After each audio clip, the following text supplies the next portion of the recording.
class 10 ছাত্ৰসকল নমস্কাৰ তোমালোকৰ পুনৰ আলোচনা চেপ্টাৰটোৰ দ্বিতীয় খণ্ড বৰ্গ আৰু বৰ্গমূলৰ কিছুমান সাধাৰণ ধাৰণা মই তোমালোকক বুজাই দি আইছো আজি মই বুজাই দিম চোৱা যুগ্ম সংখ্যাৰ বৰ্গও এটা যুগ্ম সংখ্যা তোমালোকে জানা নিশ্চয় যুগ্ম সংখ্যা যিবোৰ সংখ্যা 2 ৰে হৰণ যায় সেইবোৰক যুগ্ম সংখ্যা বলে বা তুমি এনেকৈ ক'ব পাৰিবা যিবোৰ সংখ্যাৰ একক স্থানত 0 2 4 6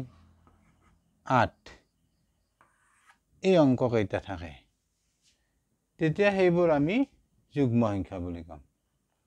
এতিয়া কথাটো হল চোৱা যুগ্ম সংখ্যাৰ বৰ্গ এটা যুগ্ম সংখ্যা এটা যুগ্ম সংখ্যাবোৰ তুমি গম পালা যিবোৰ সংখ্যাক 2 ৰে সম্পূৰ্ণ হৰণ যায় সেইবোৰ হ'ব যুগ্ম সংখ্যা যেনে 0 2 4 6 8 10 12 এনেকৈ পাই থাকিবা ডট ডট পালা যুগ্ম সংখ্যা বুজি পালা এতিয়া তুমি 2 স্কয়াৰ কৰা 2 স্কয়াৰ কৰিলে আমি 4 পাম এতিয়া চোৱা 2 টো এটা যুগ্ম সংখ্যা আৰু 2 স্কয়াৰ কৰি তুমি 4 পালা 4 টো এটা যুগ্ম সংখ্যা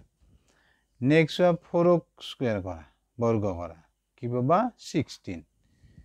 এতিয়া চোৱা 4 এটা যুগ্ম সংখ্যা আৰু 4 ৰ বৰ্গফল 16 এটা যুগ্ম সংখ্যা কিয় 16 ৰ একক স্থানত 6 আছে গতিকে 16 টো এটা যুগ্ম সংখ্যা তেনেকৈ চোৱা 6 ক তুমি স্কয়াৰ কৰা 36 পাবা এতিয়া চোৱা 6 টো এটা যুগ্ম সংখ্যা আৰু 36 টো এটা যুগ্ম সংখ্যা কাৰণ একক স্থানত 6 আছে গতিকে 36 টো এটা যুগ্ম সংখ্যা তেনেকৈ 8 ক স্কয়াৰ কৰিলে তুমি পাবা 64 এতিয়া চোৱা 8 টো এটা যুগ্ম সংখ্যা আৰু 64 ও এটা যুগ্ম সংখ্যা 64 ৰ একক স্থানত 4 আছে গতিকে 64 যুগ্ম সংখ্যা 10 ক স্কয়াৰ কৰিলে তুমি পাবা 100 10 টো এটা যুগ্ম সংখ্যা কাৰণ চোৱা একক স্থানত 0 আছে তেনেকৈ 100 টো এটা যুগ্ম সংখ্যা একক স্থানত 0 আছে পালা বুজি আমি গম পালো যুগ্ম সংখ্যাৰ বৰ্গ এটা যুগ্ম সংখ্যা হল এটা নেক্সট চাবা অযুগ্ম সংখ্যাৰ বৰ্গ